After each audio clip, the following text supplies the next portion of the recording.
Bapak, Ibu, dan saudara-saudari yang terkasih, malah sore hari ini bersyukur kita bisa kembali beribadah kepada Tuhan. Dan tema firman Tuhan di sore ini kita akan melihat tentang mujizat Tuhan Yesus. Dan mujizat Tuhan Yesus ini adalah mujizat Tuhan Yesus ketika Dia mengusir setan. Mengusir setan, dan ini terjadi di sebuah tempat yang disebut sebagai Gadara.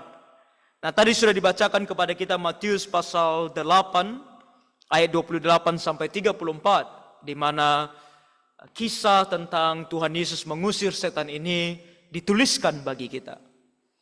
Nah, sore hari ini ketika kita melihat hal ini, pertama-tama saya mau mengatakan bahwa ini adalah salah satu mujizat Tuhan Yesus yang luar biasa.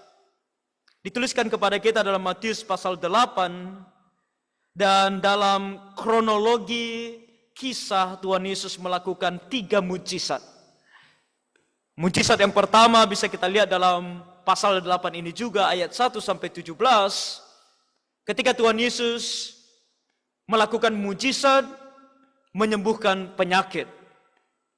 Dan itu menunjukkan bagaimana Tuhan Yesus memiliki otoritas terhadap penyakit. Lalu dilanjutkan di ayat 23 sampai 27 mengenai Tuhan Yesus memiliki otoritas terhadap alam. Ketika terjadi badai, ketika Tuhan Yesus dan murid-muridnya berada di atas kapal, di atas perahu, terjadi badai, Tuhan Yesus tenangkan badai. Tuhan Yesus menunjukkan kuasanya, otoritasnya terhadap alam. Nah, penyakit, alam, 2 hal yang bisa terlihat, yang bisa langsung kita rasakan. Dan di ayat 28 sampai 34 ini, Tuhan Yesus memberikan satu demonstrasi akan kuasanya pada sesuatu yang tidak kelihatan. Pada sesuatu yang mungkin menurut manusia ini adalah kuasa yang lebih besar dari apa yang terdapat dalam dunia ini. Dan kuasa ini adalah kuasa iblis sendiri. Sebuah kuasa supernatural. Disebut sebagai kuasa supernatural karena ini tidak alami. Ketika penyakit datang, mungkin ini adalah sesuatu yang alami. Karena kita manusia, kita lahir dengan darah dan daging. Kita semakin hari semakin tua. Kita terpapar dengan begitu banyak virus dan bakteri, kita bisa sakit. Nah, ini adalah hal yang alami. Ketika terjadi badai, ini juga adalah faktor alam. Sebuah angin yang deras, yang kuat berhembus, yang menyebabkan air menjadi bergejolak, yang membuat kapal tergoncang. Ini adalah sesuatu yang alami. Tapi kali ini ada suatu kuasa supernatural yang tidak alami. Dan ini nanti kita akan melihat tentang seorang atau bahkan 2 orang yang kerasukan setan. Ini bukan hal yang alami. Jikalau ada di antara kita yang pernah melihat seorang yang kerasukan setan, maka kita tahu bahwa ini tidak alami. Seorang yang tadinya normal tiba-tiba menjadi tidak normal. Dan kadang-kadang kejadiannya bisa begitu cepat. Saat ini dia normal, tiba-tiba dalam sepersekian detik dia berubah. Bicaranya bisa berubah, cara pandangnya berubah, tingkah lakunya berubah. Ini tidak alami. Dan ini benar terjadi. Namun di satu sisi kita melihat hal yang jauh lebih penting adalah adanya kuasa Tuhan. Adanya otoritas Tuhan terhadap kuasa yang supernatural ini. Jadi itu kiranya membawa kita untuk lebih percaya, lebih bersandar kepada Tuhan. Karena dalam cerita ini, dalam kisah ini, kita akan melihat beberapa ironi dan bahkan respon yang tidak seharusnya. Dan itu akan menjadi bahan pelajaran kita sebagai orang Kristen dalam kita melihat dan memandang kepada Tuhan Yesus yang berkuasa. Dan kita melihat di ayat 28, dikatakan di sana setibanya di seberang, yaitu di daerah orang Gadara, datanglah dari pekuburan 2 orang yang kerasukan setan menemui Yesus. Nah, pertama-tama kita melihat di sini ada sebuah tempat namanya Gadara. Dan sangat presisi Matius menuliskan di daerah orang Gadara. Kenapa Matius menggunakan istilah di daerah orang Gadara? Karena kisah ini bukan hanya ditulis dalam kitab Matius, bukan hanya ditulis oleh Matius, tapi juga ditulis oleh Markus dan ditulis oleh Lukas. Dan kalau kita suatu hari nanti mempertanyakan hal ini, kita mau jawab sore hari ini ketika di dalam kitab Markus dan kitab Lukas dikatakan di sana bahwa tempatnya adalah Gerasa. Matius sebut sebagai Gadara, Markus dan Lukas bilang Gerasa. Dan kalau kita pergi ke Google, maka kita temukan bahwa ini 2 tempat yang berbeda. Ini bukan satu tempat, namanya bisa 2. Dan kadang-kadang ada satu tempat, orang lain sebut dia Gadara, orang yang lain sebut dia sebagai Gerasa, tapi dia satu tempat. Tapi yang kita temukan adalah, ini adalah atau tertuju kepada 2 tempat yang berbeda. Lalu mana yang benar? Gadara atau Gerasa? Apakah ini sebuah kontradiksi? Tentu tidak. Para rasul ketika menuliskan firman Tuhan, mereka diilhami oleh Roh Kudus secara langsung. Alkitab tidak mempunyai kesalahan. Tapi bagaimana menjelaskan hal ini?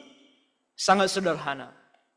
Yaitu bahwa perlu kita ketahui bahwa istilah Gerasa yang dipakai dalam kitab Markus dan Lukas adalah istilah atau nama tempat yang lebih kecil, atau kita sebut dia sebagai desa dan kurang dikenal.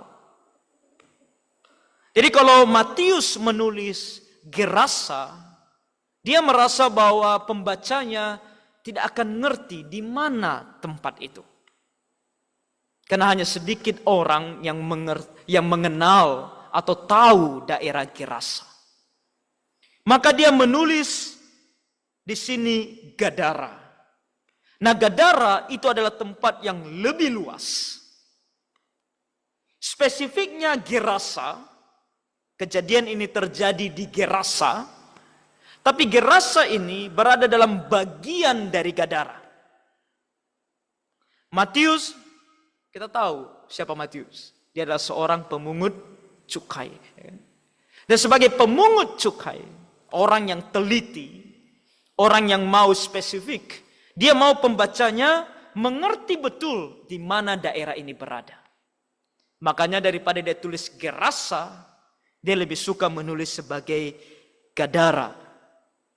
Lokasi yang lebih luas daripada hanya sekedar Gerasa, tempat yang lebih kecil. Jadi ini bukan kontradiksi. Namun yang terpenting dari ini semua adalah di mana lokasinya, baik Gerasa sendiri maupun Gadara sendiri. Nah, ini terletak di daerah yang disebut sebagai bagian dari Dekapolis. Dekapolis adalah daerah 10 kota. Dan ini bukan bagian dari orang Israel. Ini bukan bagian dari bangsa Israel. Ini adalah daerah orang non-Yahudi yang terletak di sebelah timur daripada Danau Galilea. Dan ini menjadi penting untuk kita ketahui, untuk melihat bagaimana Tuhan Yesus datang kepada orang non-Yahudi. Tuhan Yesus juga peduli mau menyelamatkan orang non-Yahudi.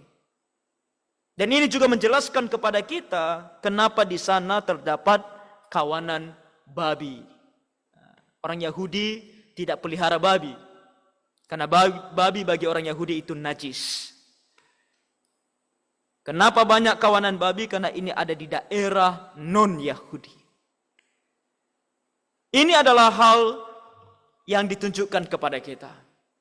Penting untuk kita ketahui akan kasih Tuhan Yesus, bahwa dia peduli bahkan kepada orang non-Yahudi untuk menyelamatkan mereka. Walaupun tempat itu adalah tempat yang najis bagi orang Yahudi, tempat di mana banyak kawanan babi, Tuhan Yesus sendiri adalah orang Yahudi, dia tidak boleh menyentuh babi karena babi adalah najis bagi orang Yahudi. Tapi dia mau pergi ke sana. Dia mau memberitakan Injil di sana. Dia mau menyelamatkan mereka.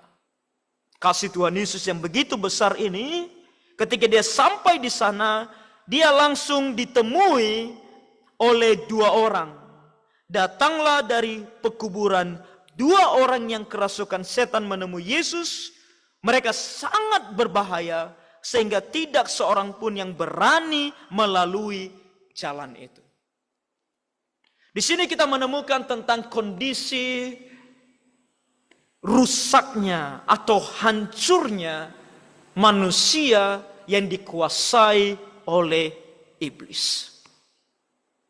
Istilah kerasukan di sini adalah istilah pasif, di mana ini bukan kehendak mereka, ini bukan kemauan mereka, tapi iblis datang mencengkram mereka, menguasai mereka. Dan ditunjukkan kepada kita di mana mereka tinggal. Mereka datang dari pekuburan. Mereka tinggal di tempat yang paling, kalau kita mau katakan, mengerikan. Tempat di mana tidak ada kehidupan, justru yang ada adalah kematian. Kuburan adalah simbol daripada kematian. Karena yang terdapat di sana adalah tubuh yang mati. Tidak ada kehidupan di sana. Orang ini masih hidup, tapi mereka tinggal di kuburan. Menunjukkan kepada kita situasi yang begitu terasing, yang najis, yang mati, meskipun hidup. Dan secara fisik, secara sosial, dikatakan bahwa mereka ini sangat berbahaya. Istilah sangat berbahaya, ini kalau mau didabelkan sangat-sangat berbahaya. Begitu berbahayanya. Kondisi mereka secara fisik lagi, kalau kita membaca dalam kitab Lukas, dikatakan bahwa mereka telanjang. Mereka tidak menggunakan pakaian. Mereka tidak malu. Dalam kitab Markus dikatakan bahwa mereka mempunyai kekuatan supernatural. Karena mereka tidak bisa diikat. Diikat, dibelenggu, bahkan dengan rantai mereka putuskan. Mereka lepaskan. Mereka bahkan sampai menyakiti diri sendiri. Mereka mengisolasi diri. Tidak bisa bersosial. Bahkan mereka meneror masyarakat. Bahkan dikatakan bahkan orang tidak berani melalui jalan itu. Secara spiritual tentu mereka ini kehilangan identitas. Mereka tidak lagi dikenali, bahkan mungkin mereka sendiri pun tidak mengenali diri mereka sendiri. Mereka bukan bagian dari siapapun juga. Yang ada adalah mereka adalah baitnya iblis, baitnya setan, rumahnya iblis, rumahnya setan. Kondisi yang begitu mengerikan. Ini ditunjukkan kepada kita dalam bentuk yang nyata. Dalam bentuk yang paling mengerikan. Yang ketika dilihat oleh mata, wah ini mengerikan. Tapi ini bukan hanya sekedar diberitahukan kepada kita, hanya untuk menceritakan kepada kita. Tentu kalau kita mau mengambil pelajaran dari sini, kita temukan bahwa ini adalah hal yang sama dengan kondisi spiritual manusia yang mau diperbudak oleh iblis. Manusia yang tidak mau datang kepada Tuhan Yesus atau tidak mengerti, tidak mendengar tentang Injil, hidup di dalam dosa, pada dasarnya ini juga yang terjadi. Mungkin tidak secara fisik kita melihatnya, tapi secara rohani. Kalau kita mau gambarkan tentang kondisi kehidupan manusia tanpa Tuhan Yesus, maka sungguh kita juga katakan bahwa kehidupan rohaninya itu juga berada di pekuburan. Rohaninya mati, rohaninya tidak hidup. Dan dia dibelenggu oleh rantai yang menguasai dia. Dalam kehidupan kita di dunia ini, kita juga bisa berada seperti orang yang kerasukan setan. Yaitu ketika kita dibelenggu oleh rantai-rantai seperti contohnya adiksi. Rantai adiksi.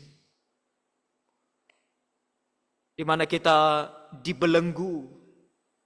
Kita tidak bisa melakukan apa yang baik, apa yang benar kepada orang lain karena kita ketergantungan. Dan di zaman modern sekarang di perkotaan kita melihat begitu banyak adiksi, kecanduan yang dapat kita miliki. Salah satunya, yang paling simpel dan sederhana, kecanduan game online. Mobile Legend. Apalagi PUBG.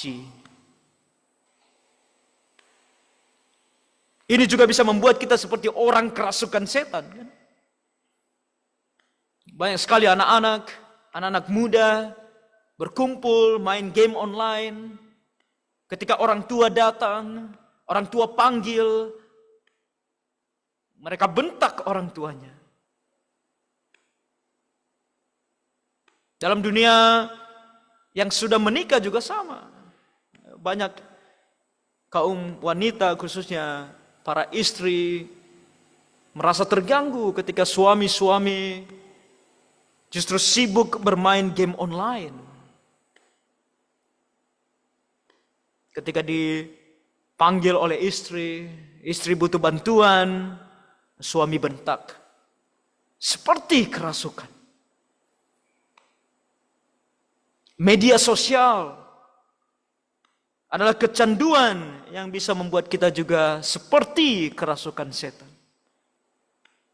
Scrolling TikTok berjam-jam. Ini juga merusak. Dan lebih parah lagi, judi online. Tidak sedikit orang Kristen yang judi online. Bermain skater.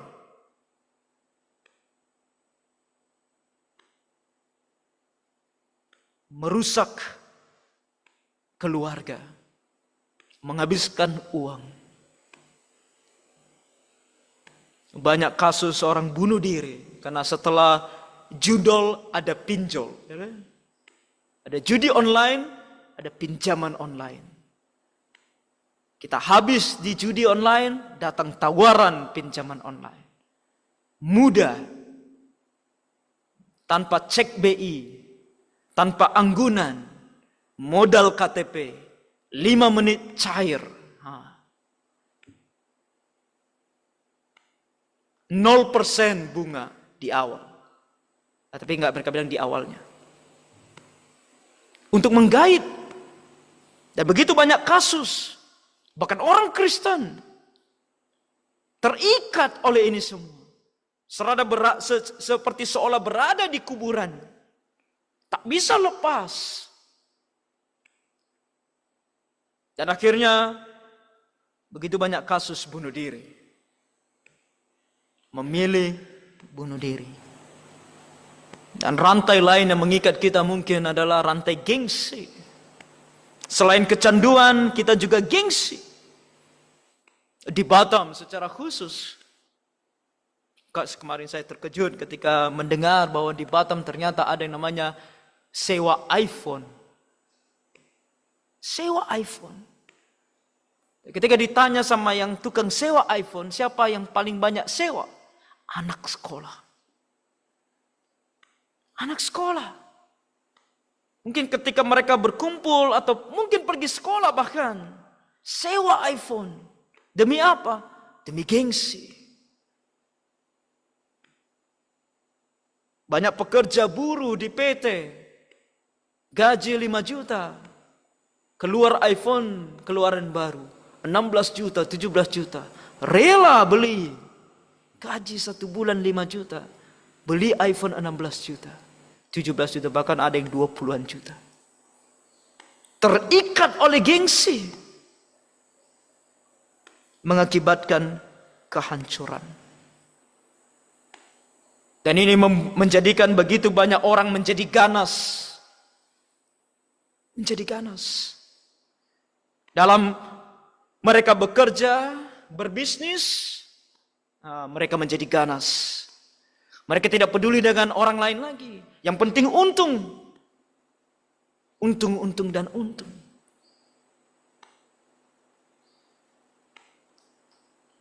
Kemarin saya ketemu dengan seorang teman yang jual laptop second. Dia bilang, hati-hati beli laptop second.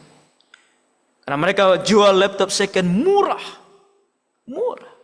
Tapi mereka nggak kasih tahu bahwa itu adalah produk Recon.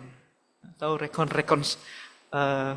Dia yang diperbaiki. Dia harusnya ditolak untuk dijual. Tapi mereka rekondisikan dia. Supaya bisa hidup, bisa dijual, tapi tidak tahan lama. Orang menjadi ganas. Tidak peduli, yang penting barang saya laku, saya untung. Mau kamu pakai dia untuk berapa lama, itu bukan urusanku. Makanya mereka kasih garansi 3 hari. Bahkan hanya 1 hari. Yang penting mereka untung. Tidak sedikit orang Kristen yang berbisnis seperti ini. Tidak peduli dengan orang lain. Yang penting saya untung. Saya punya banyak uang. Karena tadi rantai-rantai yang membelenggu. Di tempat kerja saling sikut. Tidak suka satu dengan yang lain. Saling memfitnah. Saling mencari muka. Ini adalah hal yang nyata juga dalam kehidupan kita. Dan di sini kita melihat bahwa ketika iblis menguasai orang ini, dikatakan di ayat 29. Dan mereka itu pun berteriak katanya, apa urusanmu dengan kami, hai anak Allah? Adakah engkau kemari untuk menyiksa kami sebelum waktunya? Sangat menarik ketika di sini ditunjukkan kepada kita bahwa iblis begitu mengenal Tuhan Yesus. Dan ironi juga kenapa? Karena kalau kita sedikit kembali ke ayat 27, kalau kita punya Alkitab, saya baca bagi kita. Di sana dikatakan bahwa orang-orang yang bersama Tuhan Yesus ketika mereka melihat Tuhan Yesus bisa meredakan badai, orang-orang yang bersama Tuhan Yesus justru mempertanyakan ini. Mereka katakan, orang apakah dia ini? Sehingga angin dan danau pun taat kepadanya. Mereka ikut bersama dengan Tuhan Yesus di kapal. Tapi ketika Tuhan Yesus meredakan badai, mereka tanya, siapa dia? Orang apakah dia ini? Kok bisa dia meredakan badai? Di sisi yang kebalikan kita melihat bahwa iblis mengenal siapa Tuhan Yesus. Mereka bilang, apa urusanmu dengan kami, hai anak Allah? Oh, mereka nggak tanya ini siapa ini yang datang. Mereka kenal Tuhan Yesus adalah anak Allah. Dia adalah Allah yang menjelma menjadi manusia. Mereka kenal. Dan bukan hanya mereka kenal, tapi mereka juga tahu apa yang akan dilakukan oleh Tuhan Yesus di akhir zaman. Yaitu Tuhan Yesus akan menyiksa mereka. Iblis tahu itu. Mereka bilang belum waktunya. Kenapa kamu datang sekarang? Apakah kamu mau menyiksa kami sebelum waktunya? Membaca ayat 29 ini seharusnya membuat kita lebih lagi merefleksikannya kepada diri kita sendiri. Sebab kalau tadi di ayat 28 kita bisa katakan bahwa orang-orang ini adalah orang-orang yang tidak percaya, makanya mereka kerasukan setan, makanya mereka dibelenggu oleh setan. Tapi pada saat yang sama kita melihat bahwa setan mengenal siapa Tuhan Yesus. Dan terkadang ini juga yang terjadi dengan kita. Ketika kita pun mengenal Tuhan Yesus. Bahwa ketika kita mengenal Tuhan Yesus, kita juga berkata kepada Tuhan Yesus, apa urusanmu dengan kami, hai anak Allah? Apa urusanmu? Mungkin kita tidak akan katakan ini secara langsung, tetapi kadang-kadang ini yang terjadi dalam tindakan hidup kita. Ketika kita berada di tempat kerja, kita bilang, Tuhan, jangan ikut campur. Gereja-gereja, kalau aku di gereja ya, aku beribadah, aku membaca firman Tuhan, aku mendengarkan firman-Mu. Tapi kalau di tempat kerja, itu urusanku. Aku mau bagaimana, aku mau lakukan bisnisku seperti apa, aku mau bersikap seperti apa terhadap atasanku, atau terhadap bawahanku, atau terhadap teman sekerjaku. Tuhan, jangan intervensi. Tidak ada urusan dengan Tuhan. Biar aku bertindak seperti apa yang aku mau. Dalam hal keuangan, Tuhan, aku yang atur. Berapa waktu yang lalu saya kumpul dengan teman-teman yang non-Kristen. Kadang-kadang saya pergi main futsal dengan mereka, lalu setelah futsal biasanya kita duduk sama-sama. Kadang-kadang saya ambil kesempatan untuk bicara tentang Tuhan kepada mereka. Bahkan mereka kadang-kadang sharing tentang kehidupan, meminta pandangan. Lalu tiba-tiba seorang sharing bagaimana dia baru habis berjudi. Lalu teman yang satu bilang, oh nggak apa-apa. Yang penting yang kamu habiskan adalah uang. Ya, uang. Kamu yang kerja, kamu yang capek bekerja, itu adalah uangmu, terserah. Kamu mau habiskan untuk judi juga tidak masalah. Mereka tidak percaya Tuhan. Tapi terkadang orang Kristen juga berpikir hal yang sama. Jangan atur uang saya Tuhan. Tuhan ajarkan kepada kita melalui firman-Nya, ketika kamu mempunyai hasil dari pekerjaanmu, berikan persepuluhanmu kepada Tuhan. Tuhan, jangan atur. Aku tahu berapa yang harus aku berikan kepada Tuhan. Mau itu 1/10, mau itu 9%, 8%. Aku tahu Tuhan, aku lebih tahu apa yang aku butuhkan. Aku lebih tahu apa yang harus aku lakukan dengan uangku.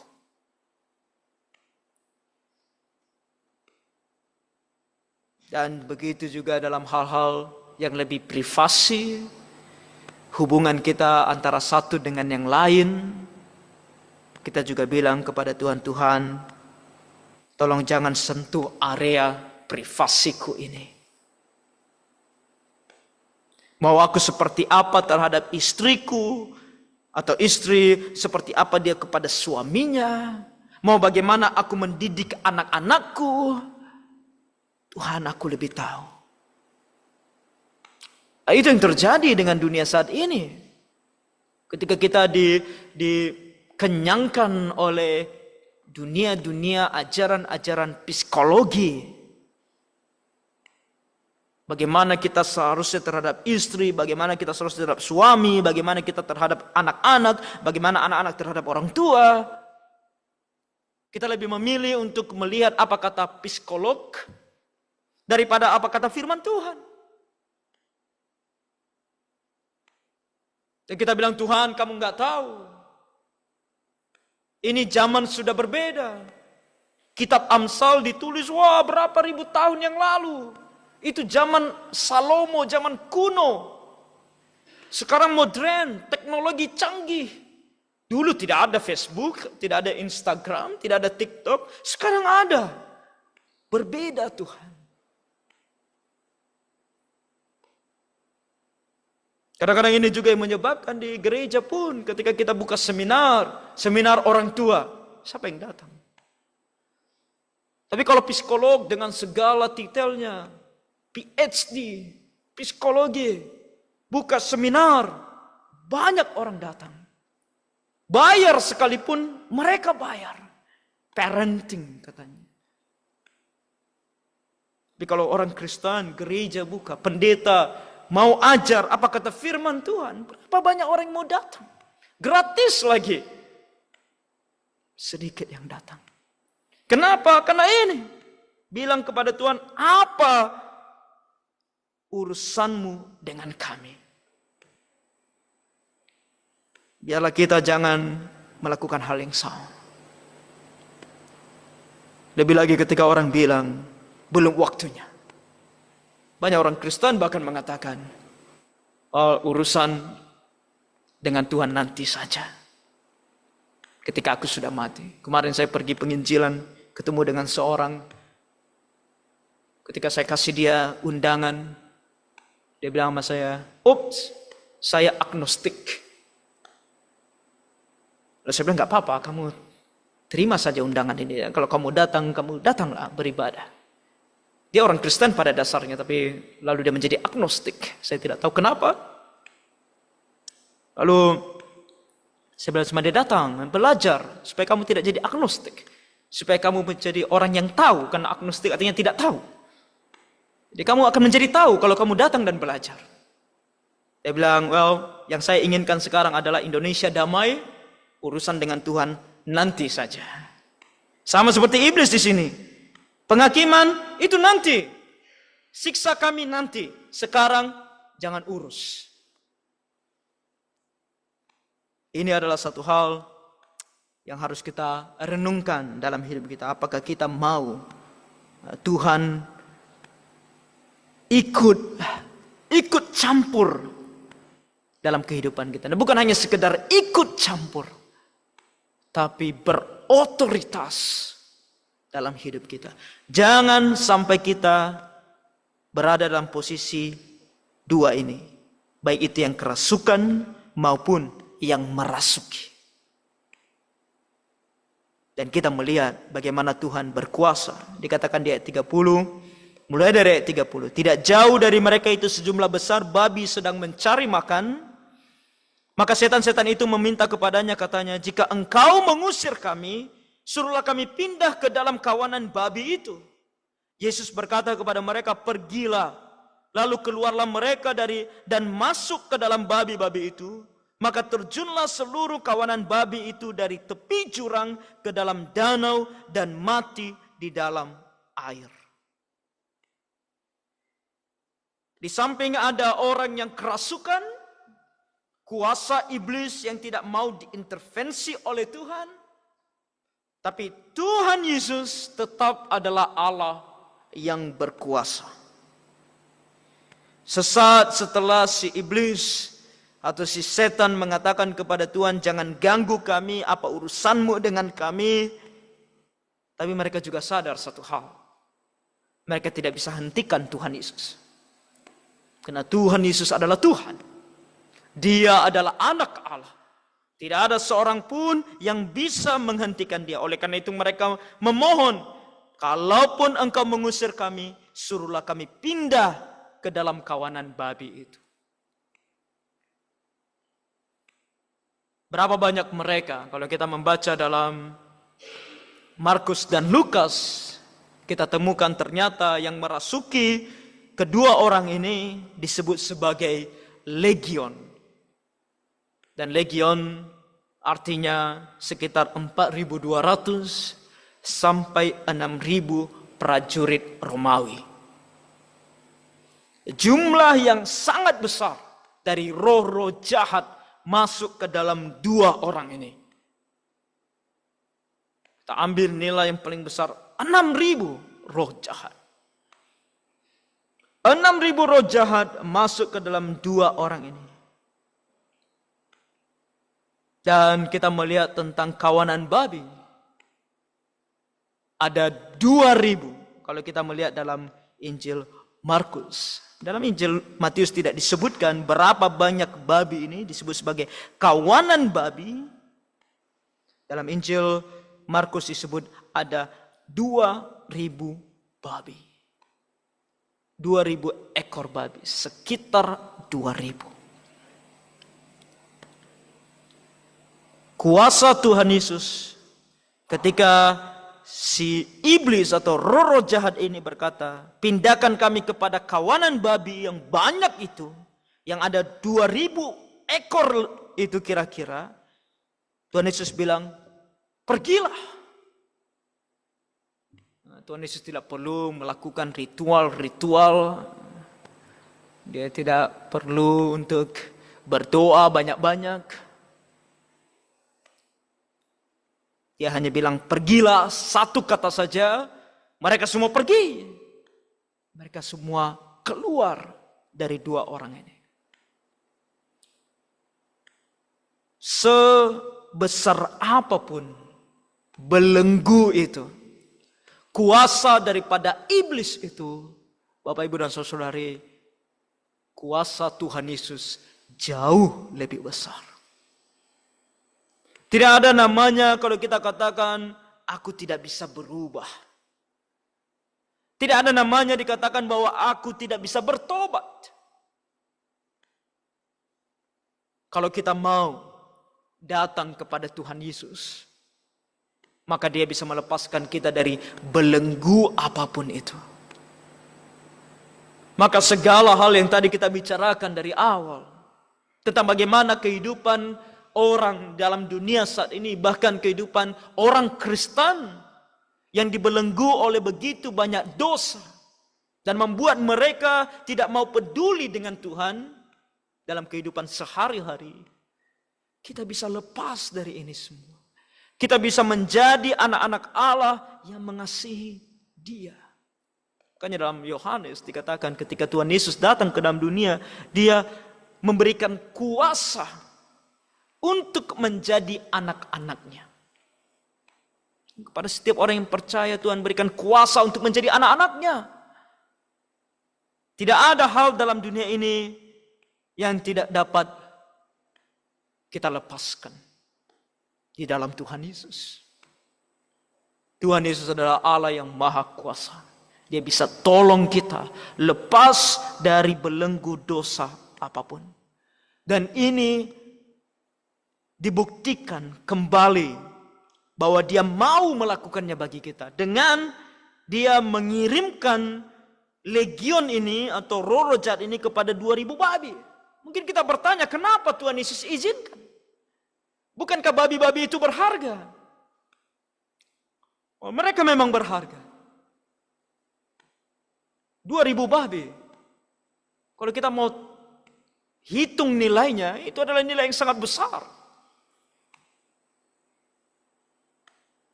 Di zaman Romawi pada masa tersebut, kalau kita kalkulasikan, ini bukan sekedar peternakan pribadi, ini hampir sebuah perusahaan babi.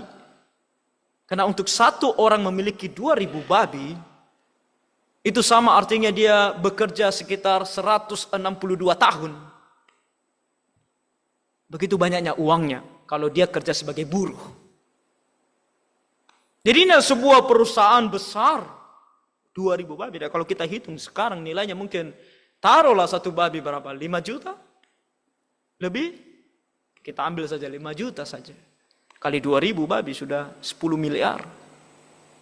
Nilai yang sangat besar. Tapi Tuhan di sini menunjukkan kepada kita, 2000 babi, 10 miliar, tidak jauh lebih penting dari jiwa 2 orang manusia. Jiwa manusia begitu berharga. Kita ini begitu berharga di mata Tuhan. Dia tidak mau kita berada dalam belenggu. Dia tidak mau kita berada dalam belenggu iblis. Terus melakukan apa yang tidak benar. Dia mau lepaskan kita dari ini. Dan dia tunjukkan betapa dia maunya. Dia tunjukkan betapa berharganya kita bagi dia. Dia mau lepaskan kita. 2000 babi harus dikorbankan. Tidak masalah. Karena jiwa manusia jauh lebih berharga. Dan ini juga tentu menjadi sebuah ujian bagi orang-orang di Gadara. Bagaimana respon mereka? Dan di sini di ayat 33 sampai 34 dikatakan, maka larilah penjaga-penjaga babi itu, dan setibanya di kota, diceritakannya segala sesuatu juga tentang orang-orang yang kerasukan setan itu. Maka keluarlah seluruh kota mendapatkan Yesus, dan setelah mereka berjumpa dengan dia, mereka pun mendesak supaya ia meninggalkan daerah mereka. Kiranya ini jangan menjadi respon kita bahkan sore hari ini.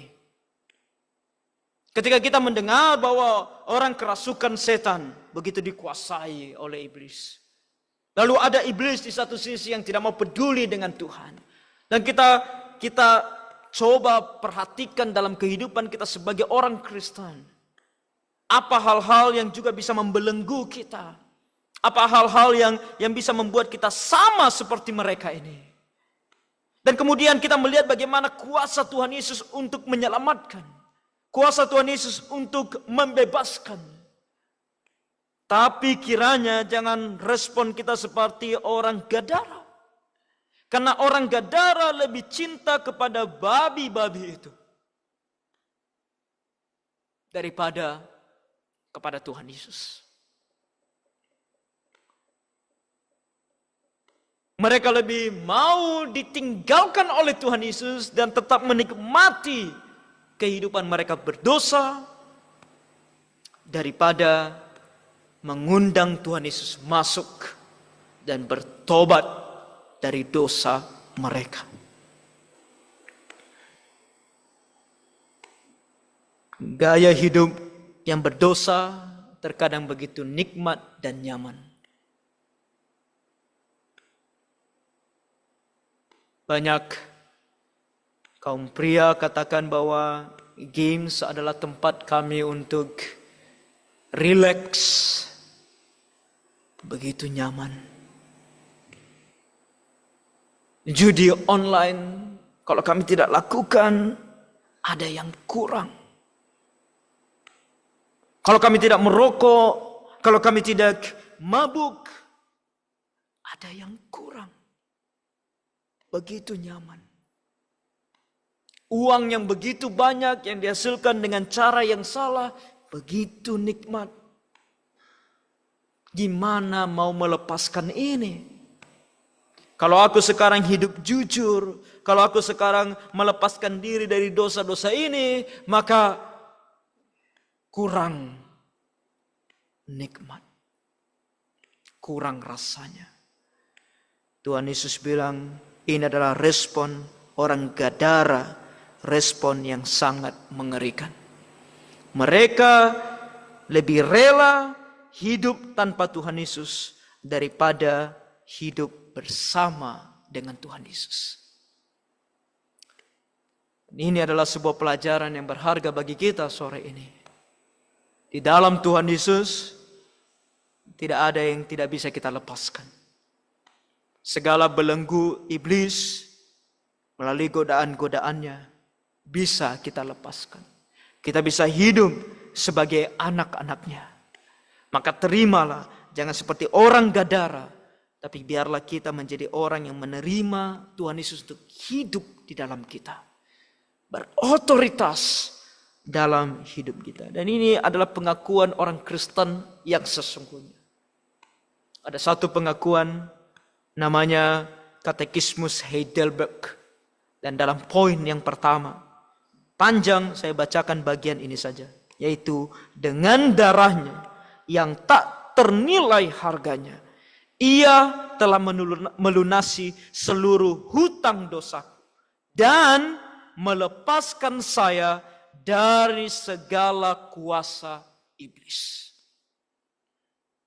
Iblis punya kuasa supernatural. Tapi Tuhan Yesus punya kuasa jauh lebih besar. Di dalam Tuhan Yesus, kita dilepaskan dari segala kuasa iblis. Kiranya hidup kita sebagai orang Kristen menjadi hidup yang berkemenangan. Orang ini, yang dua orang, ketika mereka sudah dibebaskan dari iblis, Tuhan Yesus katakan berbeda dengan orang-orang lain. Kalau kita membaca dalam kitab Injil, sering sekali Tuhan Yesus menyembuhkan orang. Tapi sering juga Tuhan Yesus ketika dia sudah sembuhkan, dia bilang sekedar pergi atau diam-diam saja, nggak usah ceritakan tentang hal ini kepada siapapun. Tapi berbeda dengan orang ini. Ketika mereka sudah diselamatkan, Tuhan Yesus bilang, pergi masuk ke kota dan kasih tahukan apa yang kamu alami. Artinya apa? Well, Tuhan Yesus masih sayang dengan mereka. Mereka tidak mau Tuhan Yesus masuk ke kota. Tuhan Yesus utus yang dua orang ini untuk pergi. Begitulah kasih Tuhan Yesus terhadap kita. Jadi biarlah firman Tuhan ini menguatkan kita dan menolong kita untuk hidup, datang, memandang, mendekat kepada Tuhan Yesus selalu, yang selalu memiliki kuasa untuk menyelamatkan kita. Tuhan menolong kita. Mari kita berdoa. Bapa Sorgawi, bebaskan kami juga dari belenggu iblis. Sejak kami percaya kepada Tuhan Yesus, kami tahu kami telah menjadi anak. Namun Tuhan, banyak di antara kami, banyak kami yang masih hidup di dalam dosa, dalam ketidakmengertian, dalam kelemahan, kami berbuat dosa. Bahkan kami cenderung dibelenggu oleh dosa. Tuhan, kami mohon, bebaskan kami dari segala bentuk belenggu dosa. Bebaskan kami dari segala kenikmatan dosa. Tolong kami Tuhan, supaya sebagai anak-anak-Mu, kami pun boleh hidup sebagai anak-anak-Mu yang sempurna dalam bersaksi bagi-Mu dan dalam menunjukkan Tuhan Yesus dalam hidup kami. Tolong kami Tuhan, dan biarlah jikalau ada yang mendengarkan firman-Mu ini namun belum sungguh percaya kepadamu, kiranya ia bisa melihat kuasa Tuhan Yesus yang dapat membebaskan dia dari dosa. Kasihan dan tolong kami semua Tuhan. Dalam nama Tuhan Yesus kami berdoa dan mengucap syukur. Amin.